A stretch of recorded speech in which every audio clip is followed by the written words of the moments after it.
Hi and welcome everyone to your own channel self help astrology. आज की video मैं एक बहुत इंपॉर्टेंट टॉपिक पे बनाने जा रहा हूँ और वो है मार्च 2025 में 6 ग्रहों की युति मीन राशि में, यानी 6 प्लैनेट कंजंक्शन इन पाइसेस। राइट, ये एक बहुत ही रेयर इवेंट अब होने जा रहा है। इससे पहले इन द हिस्ट्री नोटेड ये इवेंट हुआ था 1968 में, जब 5 ग्रहों की युति हुई थी मीन राशि में, पाइसेस में। राइट, तो उससे सिमिलर ये इवेंट होने जा रहा है। Now the good thing is कि ये वाला इवेंट सिर्फ 2 महीने के लिए एक्टिव रहेगा, फिर ग्रह अपनी पोजीशन बदल लेंगे और वो होएगा मार्च 30 से लेकर मई तक, तो तकरीबन 2 महीने। लेकिन इसके जो इम्प्लीकेशंस हैं, जो इसके इफ़ेक्ट हैं, वो पूरी कलेक्टिव कॉन्शियसनेस पर दुनिया की बहुत ही डीपनिंग रहेंगे, जो कि आने वाले पूरे डेकेड को हमारे शेप करेंगे। राइट, तो चलिए शुरू करते हैं कि सबसे पहले ये कंजंक्शन किन ग्रहों की हो रही है। तो अगर मैं चार्ट मैंने अभी अपने सामने खोला है और इसमें आप नोट करिएगा, शनि, बुध, सूर्य, चंद्र, राहु और शुक्र, यानी ये 6 ग्रह कंबाइन हो रहे हैं मीन राशि में। और बिल्कुल इनके ऑपोजिट है कन्या राशि में केतु।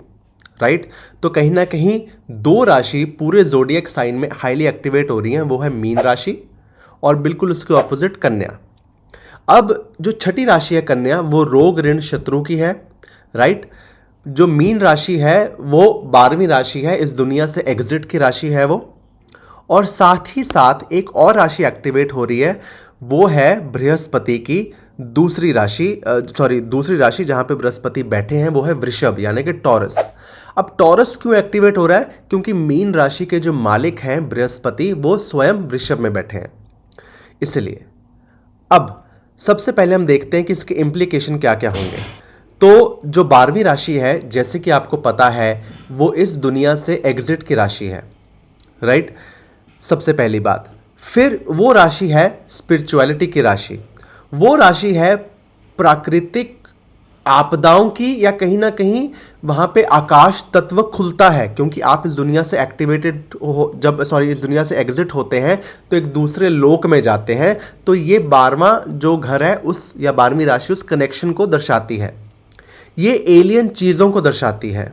राइट, ये हॉस्पिटलाइजेशन, लॉस ऑफ लाइफ को दर्शाती है, आइसोलेशन, जेल्स को दर्शाती है।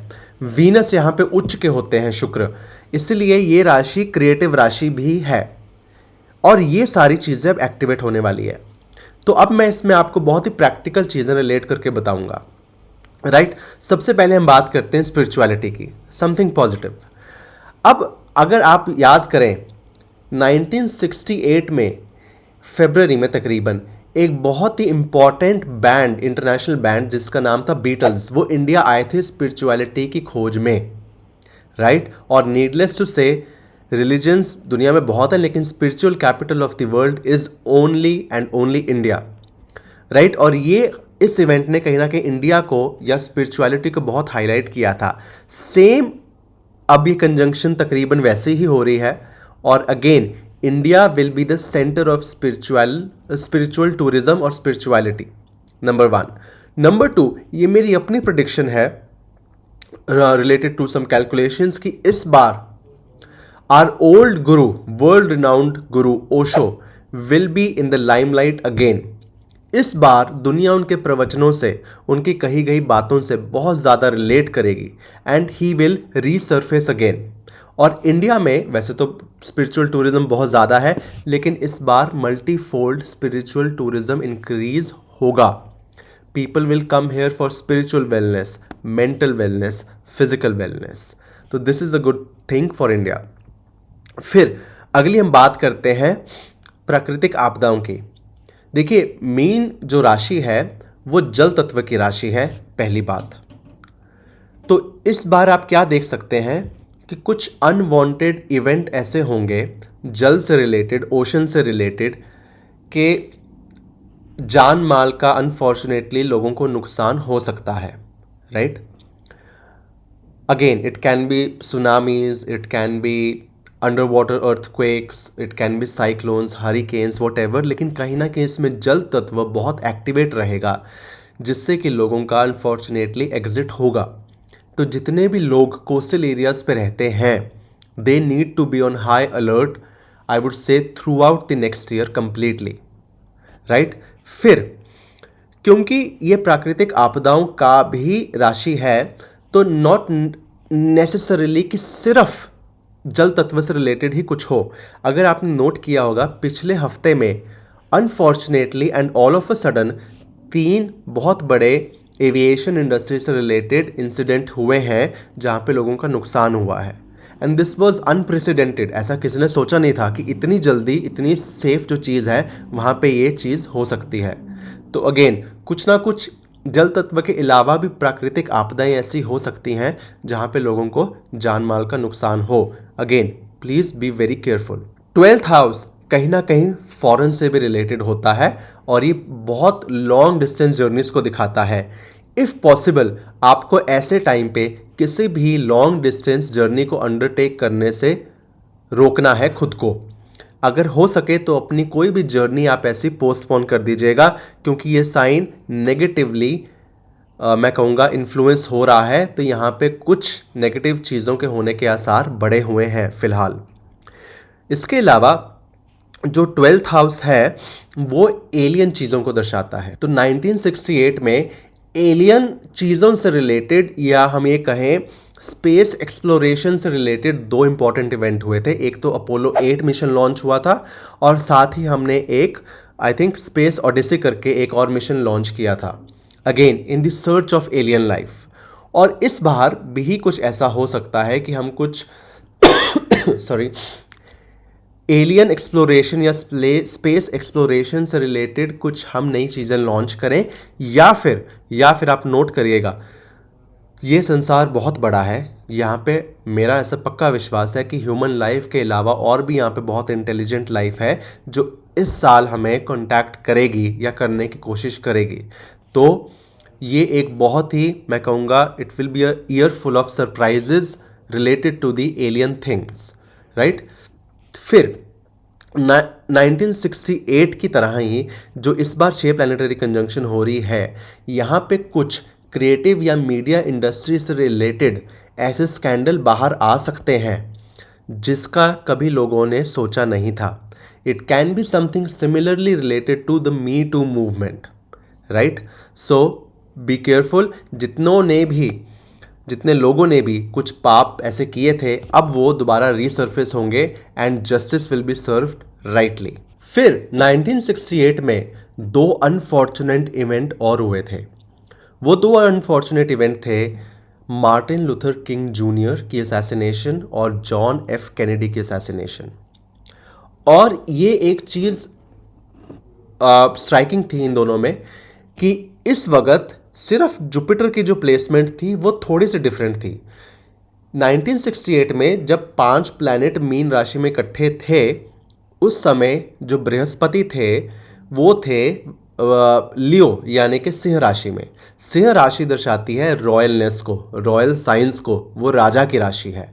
और राजा से रिलेटेड कहीं ना कहीं जो सुपर पावर उस वक्त दुनिया की थी उसके राजा से रिलेटेड कुछ ना कुछ नेगेटिव इवेंट हुआ था। इस बार जो बृहस्पति हैं वो वृषभ यानी कि टॉरस राशि में है, राइट। तो इस बार वो राजा की राशि में नहीं लेकिन वो रिसोर्सेज की राशि में है।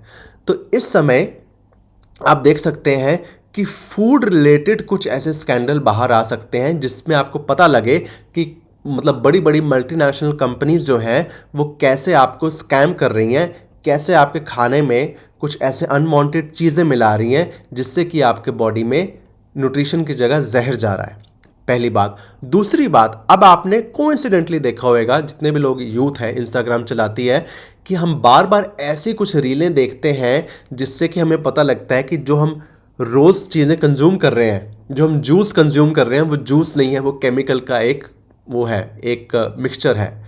जो हम चिप्स खा रहे हैं उसमें चिप्स जैसा कुछ नहीं है, राइट। जो हम नूडल्स खा रहे हैं वो कितने कहाँ बनती है, कैसे बनती है, आई मीन अगेन आप देख रहे हैं कि फूड रिलेटेड चीज़ें बाहर आएंगी और इसका भी जस्टिस सर्व होगा।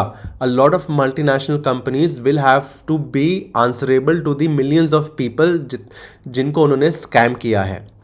अच्छा, फिर हम आए रिसोर्सेज पर। एक तो resource again is not only food, resource gold, silver, iron, ये सब रिसोर्सेज हैं जो हम अर्थ से माइन करते हैं। और जो टॉरस है वृषभ राशि, वो कहीं ना कहीं बुल को दर्शाता है। Again bull is related to the earth, क्योंकि अगेन खेतों में हल जोतना, that is connected to bull. Anyhow, now एक और स्कैंडल भी बाहर आने के काफ़ी चांस हैं कि कैसे यूरोपियन यूनियन या डिफरेंट कंट्रीज अफ्रीका को एक्सप्लॉइट करती हैं of their natural resources, right. ये एक बहुत बड़ा स्कैम है जो काफ़ी दुनिया को नहीं पता। कंट्रीज लाइक फ्रांस, जर्मनी, वो इतना ज़्यादा एक्सप्लॉइट कर रहे हैं कि पूरे अफ्रीका को खोखला कर रहे हैं। ये रिसोर्सेज वाला स्कैम भी इस बार काफ़ी हद तक बाहर आ सकता है। प्लस अगर हम देखें तो इंडिया का जो लगन है वो वृषभ है, टॉरस है, जहाँ पे बृहस्पति हाईली इफेक्टेड होंगे। तो इंडिया भी अपने रिसोर्सेज को लेकर काफ़ी हद तक इनसिक्योर हो सकता है and India might fight back again related to resource collection या इट्स रिसोर्सेज ओवरसीज। यहाँ भी इसका आपको इम्पैक्ट देखने को मिल सकता है। अच्छा, और इसके बाद 1968 में क्या हुआ था कि ऐसे काफ़ी मूवमेंट्स हुए थे जिसने कि रॉयल्टी को चैलेंज किया था। फॉर एग्जांपल मैं एक मूवमेंट आपको बताता हूँ, ब्लैक सल्यूट करके एक मूवमेंट हुई थी जिसमें ओलंपिक्स में लोगों ने फाइनली एक्नॉलेज किया था कि वाइट सुप्रीमेसी कुछ खत्म होनी चाहिए। एनी हाउ, अगेन वो कहीं ना कहीं बृहस्पति इन लियो के साथ कनेक्टेड था, क्योंकि लियो अगेन राजा का साइन है, वो कहीं ना कहीं चैलेंज हुआ। तो इस बार बृहस्पति वृषभ के साइन में है।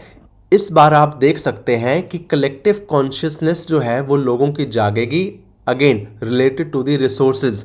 People might protest again in the European Union और अदर वेस्टर्न कंट्रीज कि do not exploit the resources of other people, और बाकी देशों के आप एक्सप्लॉइट मत करिए अपने पेट भरने के लिए। ये एक सिग्निफिकेंट मूवमेंट आपको देखने को मिल सकती है। प्लस अगेन जितने भी फूड रिलेटेड कंपनीज हैं जो बुरे काम कर रही थी या आपके खाने में कुछ मिला रही थी अनवांटेड चीज़ें, उनके खिलाफ आपको मास जो है मूवमेंट देखने को मिल सकती है। ऑल एंड ऑल ये एक बहुत ही टर्बुलेंट ईयर हमारे पास आ रहा है, which will be again related to many negative things mostly. The only thing will be the rise of spirituality in this situation. फिर एक इंपॉर्टेंट बात, ये तो हो गया कलेक्टिव कॉन्शियसनेस की बात। अगेन अब इसका आपका इंडिविजुअल लेवल पे क्या असर हो सकता है। फॉर एग्जाम्पल अगर हम मेष लगन यानी एरीज लगन की बात करें तो उस पर क्या इफेक्ट होएगा, उस पर ये डायरेक्ट इफेक्ट कॉपी होएगा क्योंकि वो काल पुरुष की कुंडली है, पूरी अलाइंड है। इसके अलावा फॉर एग्जाम्पल अगर हम बात करें एक और राशि की, कर्क राशि की या कैंसर असेंडेंट की, लग्ना की, उस पर क्या इफेक्ट होएगा, तो उसके में जैसे 6 प्लैनेट की कंजंक्शन ये होगी 9th हाउस में, राइट। बृहस्पति होंगे 11वें घर में वृषभ राशि में। तो ऐसे में कर्क राशि वालों को अपने पिता के सेहत से रिलेटेड बहुत ही ज़्यादा सावधानी बरतनी चाहिए, राइट। अगर ऐसे में आपको कहीं दूर या लंबी यात्रा करने का कोई ऐसा चांस आपकी तरफ आ रहा है तो प्लीज़ अवॉइड दैट चांस, क्योंकि अगेन बहुत ही नेगेटिवली एक्टिवेट हुआ है 9th हाउस आपकी कुंडली में, और यहाँ पे अगर आप कुछ लंबी जर्नी लेते हैं तो आपको कुछ ना कुछ इसका नेगेटिव इफेक्ट देखने को मिल सकता है। फिर वो नेगेटिव इफेक्ट क्या होगा, क्योंकि मीन राशि के जो मालिक है 9वें घर के, वो आपके 11वें घर में है, तो आपको यहाँ पे आपके इनकम से रिलेटेड कुछ ना कुछ नेगेटिव इफेक्ट देखने को मिल सकता है। आपकी ट्रांसफ़र ऐसी जगह हो सकती है जहाँ पे आपकी इनकम थोड़ी कुछ कम मिले या आपको डिससेटिस्फैक्शन हो। प्लस ऐसे में कर्क राशि वालों के लिए, क्योंकि आपका 11वां घर भी एक्टिवेट हो रहा है वृषभ राशि का, यहाँ पे आपके दोस्त आपकी रिसोर्सेज का गलत इस्तेमाल कर सकते हैं या आपको चीट कर सकते हैं रिगार्डिंग योर ओन रिसोर्सेज। तो अगर ऐसे में कोई भी दोस्त आपकी मदद मांगने आए तो प्लीज़ आप उसको साफ सीधा मना कर देना, वरना कुछ नेगेटिव हो सकता है। साथ ही साथ ऐसे में आपको अपने कहीं भी धर्म स्थल पे जाने से भी बचना चाहिए। अगेन अगर वो आपके घर से बहुत ज़्यादा दूर है तो that will be also counted in long distance journeys. Again तो ऐसे हम अगेन इंडिविजुअल लगना के लिए हम प्रेडिक्शंस बना सकते हैं और इसकी बहुत जल्द मैं वीडियो बनाऊंगा।